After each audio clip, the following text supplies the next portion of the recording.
E aí, cara, como tá essa vida de Alexandre Frota? Porra, essa vida tá foda. Vou te falar que eu achei que eu já tivesse conhecido todo tipo de traição, puxada de tapete, Filha da inveja, putagem. filha da putagem, mas eu vou te falar que Brasília, aquela frase do Capitão Nascimento no final do filme, O sistema é o foda. sistema é foda. Parceiro. Pode falar, lá você só tem duas opções. Ou tu vai pela verba, ou tu vai pelo verbo. Não tem meio termo, irmão. Não tem meio termo. Haja em vista aí que agora o Arthur Lira, que está sentado na cadeira de presidente da Câmara, ele sabe, o Brasil sabe, que ele só está sentado porque eles compraram mais de 360 deputados. Com emenda. Deputado com emenda, levando 30 milhões, 40 milhões, 50 milhões, líder 70 milhões. Comprou porque o Bolsonaro ele precisava ter o controle da Câmara, porque nesses 2 primeiros anos ele não teve o controle da Câmara. Então, E agora a popularidade dele tá em baixa. sim. E ele corre risco de impeachment se ele não tiver o controle do centrão. Eu acho né? impeachment muito difícil justamente por também causa acho, disso que você falou, né? Quando o Arthur Lira, que tem o Centrão, e o Centrão é um negócio extremamente violento, né? Porque eles não se importam com o que está acontecendo, eles se importam com o que eles vão ganhar, quanto eles vão ganhar, quem eles vão privilegiar, né? Quais são os cargos que eles vão ter, os ministérios que eles vão ter. O fisiologismo por ele mesmo. E nesse momento fica difícil, porque você, para fazer um impeachment de qualquer presidente, você tem que ter 308 votos. E você hoje, lá dentro da Câmara, você não tem os 308 votos, pelo simples fato de ter o Centrão no comando. O Bolsonaro hoje ele está sentado na cadeira de presidente especificamente por causa do Centrão. E por isso, no final do ano passado, a gente votou uma PLN de 6 bilhões de reais, que era para o orçamento. Quando veio a campanha para presidente da Câmara, que o Bolsonaro fechou com o Arthur Lira e com o Centrão, numa jogada estratégica bem forte. Você sabe como que foi essa costura? Eles cortaram esse orçamento de 6 bilhões e o general Ramos levou 3 bilhões para dentro do plenário e aí distribuiu e aí o Arthur Lira ganhou. Entendeu? Caralho. É assim. E eu falo... E o que eu fiz nesse dia? Eu me candidatei a presidente da Câmara porque você tem 12 minutos para falar.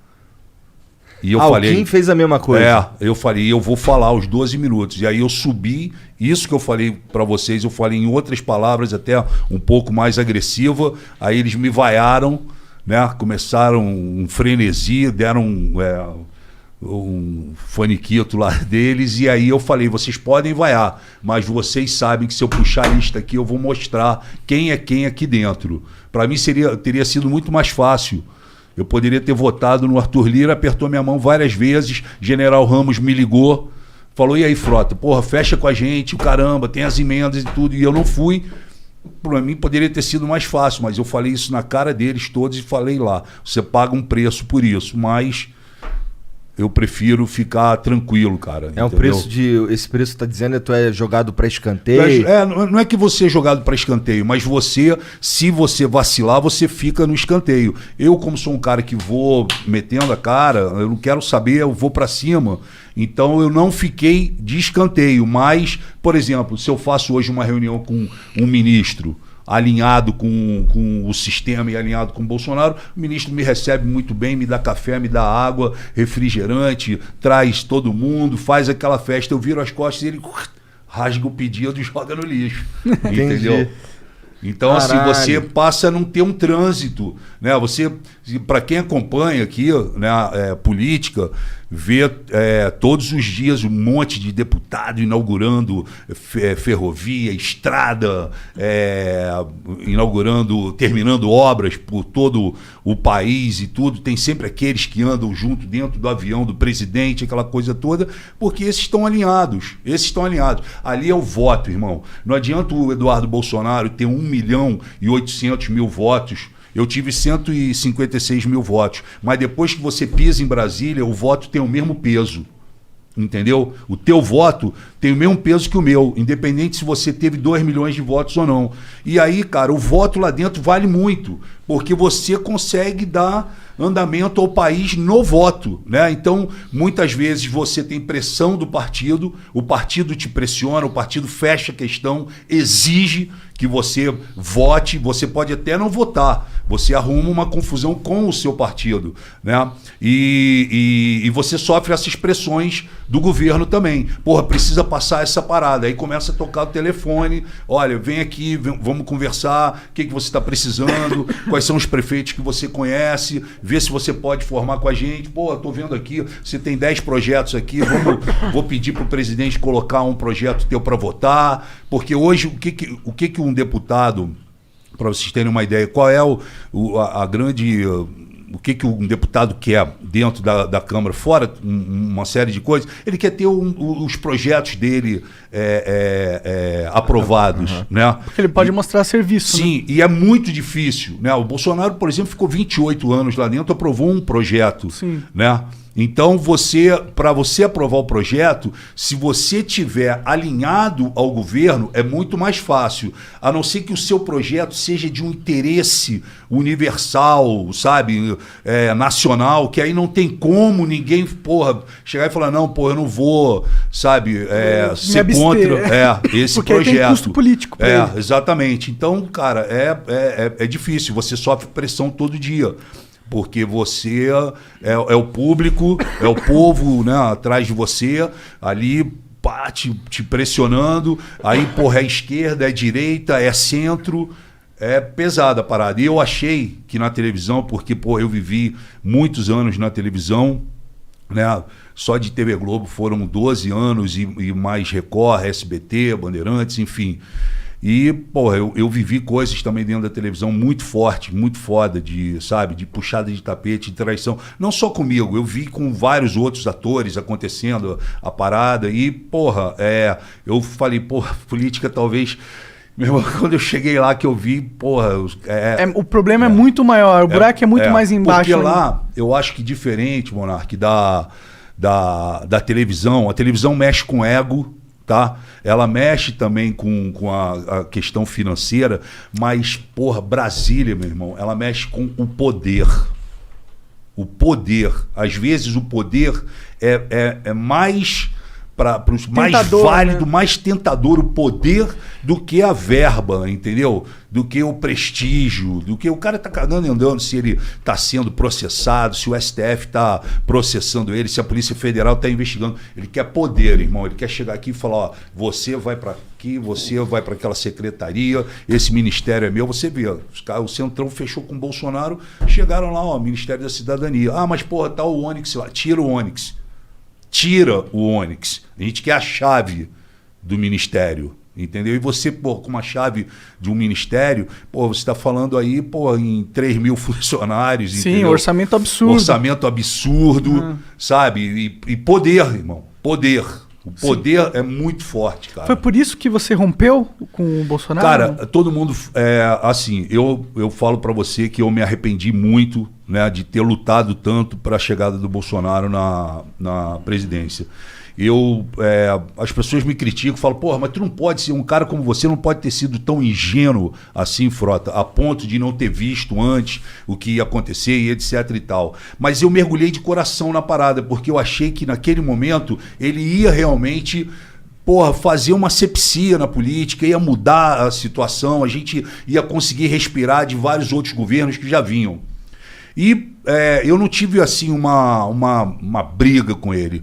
Eu, na verdade, o Bolsonaro, quando ele assumiu a presidência, logo em dezembro, né, que era dezembro de 2018, a gente começava em janeiro, em dezembro de 2018 eu comecei a entender e a ver várias coisas que não eram o que vinham acontecendo durante a campanha. Ele virou uma outra pessoa, colocaram um cinturão, blindaram o cara e apareceu pessoas que eu nunca tinha visto no decorrer da parada, né, da campanha. Você sabe quem são essas pessoas? Vários.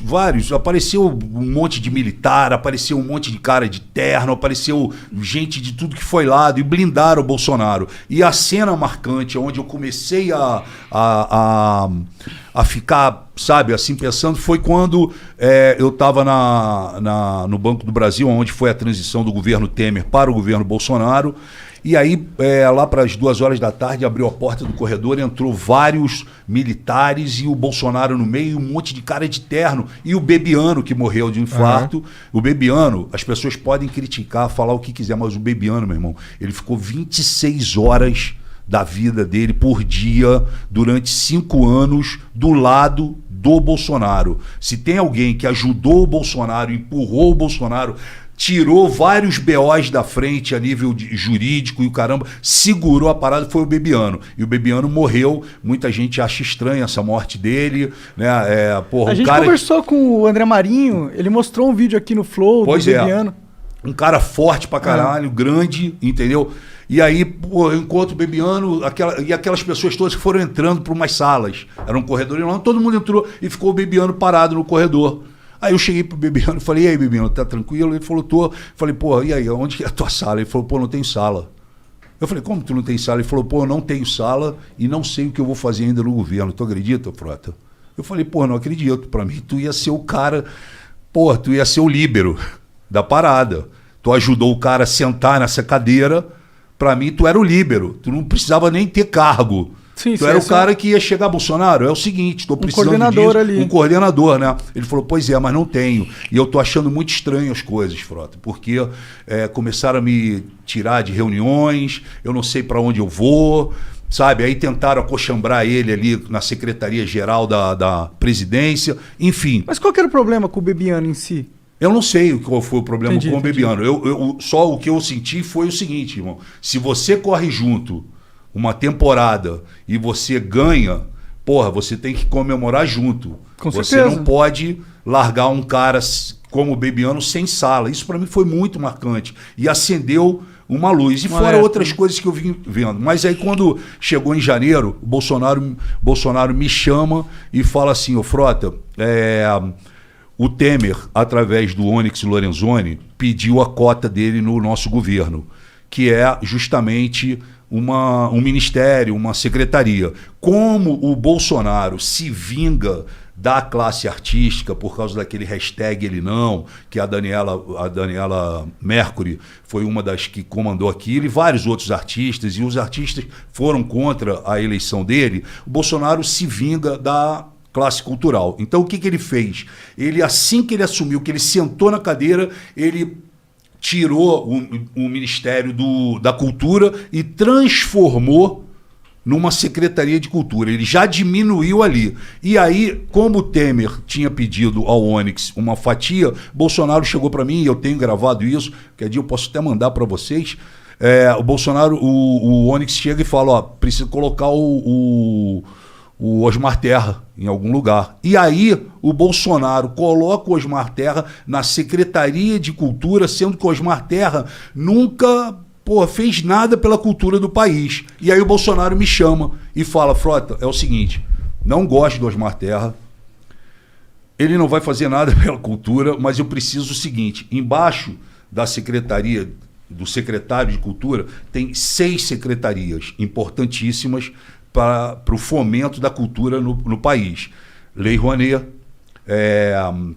direitos autorais, praças públicas, monumentos e etc., diversidade, audiovisual e não me lembro agora qual que é a outra. São 6. Então o Bolsonaro chegou para mim e falou, pô, Frota, vê se você pode ajudar o Osmar Terra e monta para mim esse cinturão embaixo dele. Então eu fui para campo, eu conheço muita... Antes de você continuar, só que eu tenho uma dúvida nessa sua história. Por que o Temer poderia pegar uma parte dele? Porque isso é um jogo político, né? MDB é um jogo político. É o Temer pegando a cota do MDB. Do MDB. Entendi. É isso. Entendi. Se eu não expliquei... É que eu não entendo muito. Os partidos, quando fecham, vamos eleger o Monark. Vamos eleger o Monark? Então tá, Monark, a hora que você sentar, nós vamos te colocar lá, mas a hora que você sentar lá é o seguinte, nós queremos essa secretaria aqui. Entendi. Tá fechado? Essa era a missão do Temer como líder do partido. Você fatia o governo. Pode crer. E você acaba fazendo o que ele tinha dito que não faria. Inclusive na campanha e na entrevista dele na TV Globo. Sim. Que ele fala, eu jamais vou fatiar o meu governo, eu não vou aceitar que o Centrão fique junto comigo, porque no Centrão tem corrupto, bandido, safado, não sei o que, coisa e tal. Um presidente não consegue governar fatiando o governo, e ele fez isso. E aí, quando ele me chama, eu fui em campo, não fui buscar amiguinho meu, fui buscar pessoas que realmente entendiam da situação. E convidei essas pessoas, algumas aceitaram logo de início, outras tinham que se desvencilhar dos seus empregos e etc e tal, e montei esse cinturão para dar suporte para um cara que não entendia de cultura, que não sabia o que era a Lei Rouanet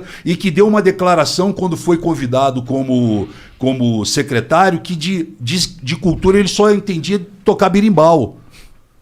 Aí, eu montei para ele e já era no final do ano, o Osmar Terra, a família dele, mora no Canadá. Então ele falou, olha, Frota, eu tô indo pro Canadá, a gente resolve depois. Eu falei, não, vamos fazer o seguinte, teu avião vai fazer uma escala em São Paulo, você vai ficar lá umas 3 horas, eu vou levar todo mundo para um restaurante no aeroporto e vou te apresentar os seus possíveis secretários e etc e tal. E como você não entende, você pode estar certo que eu estou colocando aqui pessoas que realmente são do meio, sabem, tratam bem de cada tema.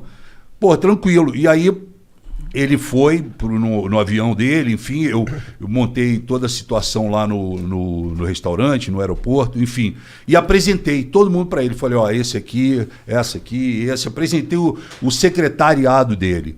Isso já acendeu uma luz no governo, que os caras começaram a falar assim, o Frota está se apossando da cultura. Entendi. O Frota está querendo o ministério para ele. Não era, o presidente me pediu. Aí eu apresentei para ele, ele foi embora. E, saiu todo mundo, Frota, beleza.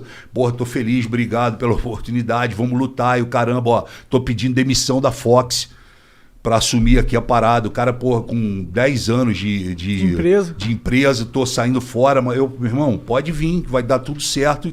E, ele viajou, o Osmar Terra. E o Osmar Terra viajou, passou o ano novo, essa coisa. Quando ele volta, ele se encontra com o Onyx Lorenzoni, os dois são do Rio Grande do Sul. Ele se encontra com o Onyx Lorenzoni e, sem falar comigo, sem pelo menos me informar, resolvem mudar o cinturão. Porque eles já vinham com a cabeça deles de, não, vamos acochambrar aqui a nossa galera. Nada do Frota, nada, sabe? Começaram a fazer esse jogo e montaram isso, tiraram das 6 secretarias, brother, eles tiraram 5. Eu fiquei só, aliás, eles tiraram 4, ficaram 2. A de audiovisual e a de direitos autorais, o Maurício Braga. Eu falei, cara, isso não tá certo, as pessoas saíram dos seus empregos, o cara tava, ninguém chegando em Brasília já, tô procurando flat aqui pra morar, mas ninguém ainda me ligou pra fazer crachá, ninguém me ligou, não, vai ligar, calma. E aí, de repente, eu vejo no jornal, fui informado pelos jornais, que, tava montado uma outra pá, vamos chamar assim. Aí eu fiquei puto com isso, obviamente, fui direto no Bolsonaro pra falar com ele. Aí que eu cheguei no Bolsonaro, o Bolsonaro virou para mim e simplesmente falou, não quero saber, irmão, isso daí é problema teu, não vou arrumar confusão, Frota, pelo amor de Deus. Falei, caralho, como pelo amor de Deus? Você pediu para eu montar uma parada, eu tirei as pessoas, botei as pessoas aqui e agora você me fala, pelo amor de Deus? Não, E, cara, um monte de gente falando na cabeça dele, não, é amigo do Frota, vai dar problema, aquela porrada de coisa, enfim. Limou os caras, eu fiquei puto. A primeira oportunidade que eu tive, eu fui pro plenário, meu irmão. Peguei o microfone e soquei forte o Onyx Lorenzoni. Chamei de safado, vagabundo, que não poderia ter feito isso, não sei o quê. E fiz um discurso pesado. Nesse discurso pesado, os caras entenderam. Falou, abriu aqui uma fissura entre o Frota e o governo. Como é que o cara vai e fala do ministro, que é o secretário do Bolsonaro, ele, senta o pau. Aí sentei a porrada. E nesse meio tempo que eu tô fazendo isso, na mesma semana quase, explode o caso do Queiroz. Que aí, porra, o Paulo Pimenta do PT faz um discurso muito forte e aponta pra gente que tava ali embaixo, aquela galera nova do PSL, que eu tava junto ali, eles apontam e falam, porra, eu quero saber de vocês que subiram, que se elegeram falando de que iam combater a corrupção, que não sei mais o que, eu quero saber quem é de vocês que vai subir aqui e pedir a prisão do Queiroz. Aí eu pulei e falei, eu quero a prisão do Queiroz. Falei no microfone, ele de um lado e eu do outro. Eu quero a prisão do Queiroz. Quero saber se você quer que o Lula continue preso. Porque eu quero a prisão do Queiroz. Porra, aí, meu irmão, o telefone tocou, Bolsonaro, você tá maluco? Você quer fuder meu filho? E porra, como é que tu pede a prisão do Queiroz, caralho? Não sei mais o que, pagando pra mim, em geral. E passou uns 15 minutos, veio o Flávio Bolsonaro. Flávio Bolsonaro chegou no plenário e falou assim pra mim, porra, papai tá puto contigo, Frota. Como é que tu fala isso, porra? Pede a prisão do quê? Porra, cala tua boca, cara. Porra, tu não precisa fazer isso, caralho. No dia seguinte tinha um café da manhã. Eu fui no café da manhã, o Bolsonaro deu de cara comigo, chegou pra mim. Pô, aí tem até na internet, porque tinha uma pessoa gravando, a gente não sabia. Aí ele, porra, me abraça e fala assim, puta que pariu, caralho. Fecha essa matraca, Frota. Você tá maluco? Como é que tu me fala uma merda daquela? Aí ele mandou essa e depois o Bolsonaro ele é cheio disso. Ele dá uma chicotada, depois ele quer aliviar. Aí ele fez a gracinha e a gracinha ficou pior do que a parada que ele falou assim, porra, não sei o que, como é que tu fala essa merda? Porra, Frota, eu quero continuar transando contigo. Mandou assim no meu ouvido. E porra, e saiu. E a porra, tinha uma mulher gravando. Tinha uma mulher gravando, a mulher, porra, pegou, editou essa parada e aí, porra, aparece no dia seguinte um vídeo do Bolsonaro no meu. Porra, Frota, quero transar contigo. Entendeu?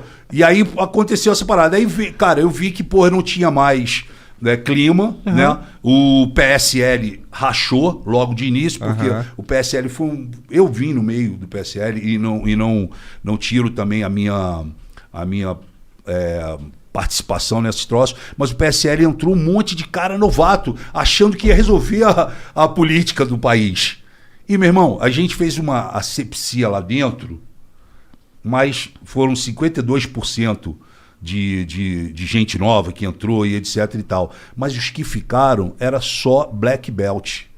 Era só faixa preta. Não tinha nenhum que, porra, tu falava, cara, era bobinho. Não, só tinha ninguém com 5, 6 mandatos, sabe? 4 mandatos. Os caras casca grossa que ficaram. Aí os caras viram aquele monte de cara chegando, achando que, porra, ia pintar Brasília, ia mudar. Os caras começaram a bater, né? E o PSL, ele foi se fragmentando, ele foi rachando. Ele começou um jogo de briga, de ciúme, de crítica um pro outro. O caralho, era tudo que os caras queriam do outro lado. Os caras deixam os caras se pegarem, entendeu? E vaidade, e não sei o quê. Não, porque eu ganhei tanto, porque eu isso, porque aquilo, que o negócio foi rachando. Eu fui cada vez fazendo mais oposição, porque eu falei, eu agora não posso fugir desse meu discurso. E é um discurso verdadeiro. Eu não mudei. Quem mudou foram eles. E aí eu continuei nessa linha. Aí, pô, chegou uma hora que o Bolsonaro chamou o Bivar e falou, ó, eu quero o Frota expulso do PSL. Ele não pode mais ficar no PSL. Porque, porra, cada vez que ele sobe naquele plenário, ele dá uma porrada em mim, dá uma porrada no Ministério da Economia, fala, porra, eu quero tirar. E ainda assim, eu prossegui, eu fiz muita coisa ainda pró-governo, né? Não só ter votado com eles, mas eu fiz muita coisa, como fiz a coordenação da Previdência, fiz a coordenação da CPMI, da Fake News, sou titular ainda da Comissão Especial da Cultura, enfim, fiz muita coisa, só que o meu viés foi atacando, e eu fui entendendo também, sem querer me alongar aqui com cara, vocês. Fica à vontade, tá sendo interessantíssimo saber do... Como assim, cara, se alongar? Mete... Senta o dedo. Sem, assim, eu falei, cara, eu preciso me posicionar aqui dentro, e eu comecei a ser mais oposição do que a própria oposição. Né? A esquerda, naquele momento que nós chegamos em Brasília, em 2019, ela estava uma esquerda quadrada. Eles só falavam assim, quem matou Marielle? Quem matou Marielle? E o pau comendo do outro lado, e quem matou Marielle? Quem mandou matar Marielle? Quem matou Marielle? Porra! Não tinha uma oposição, tinha ali uma... Porra, era um grito de dor. Um grito de dor. E aí, pô, eu até fiz um Twitter uma vez e falei assim, porra, a esquerda precisa acordar. E aí, alguns medalhões da esquerda retuitaram e falaram, ó, foi preciso o Alexandre Frota falar para a esquerda acordar. Porque, porra, eles passaram boa etapa, né, do início da legislatura com, porra, quem matou Marielle. Era tudo, porra, quem matou Marielle, quem matou Marielle. Eu também quero saber quem matou, quem mandou matar. Mas eles ficaram quadrados nisso. E aí eu fui partindo cada vez mais para a oposição, cada vez mais votando menos com o governo, né? E aí minha trajetória, o Frota em determinado momento, porque como eu cresci no bolsonarismo, eu vim com aquela cabeça ideológica, radical, né? Ao longo desses anos eu amadureci muito e entendi que lá dentro você tem que se conformar. Não, é o parlamento, cara. Você tem que abrir diálogo com as diferenças. Você não precisa gostar de mim, mas a gente tá sentado aqui trocando ideia, entendeu? E a gente precisa poder debater as paradas que são importantes. Porque, pô, uma hora eu vou precisar de você. Uma hora você vai precisar de mim para votar alguma coisa que é do seu interesse, entendeu? Então, eu fui amadurecendo, fui entendendo. Eu fui o primeiro deputado da direita, né? Que hoje eu nem sou mais de direita, eu sou acho que centro-esquerda, mas eu fui o primeiro deputado da direita a procurar a esquerda e abrir diálogo com eles.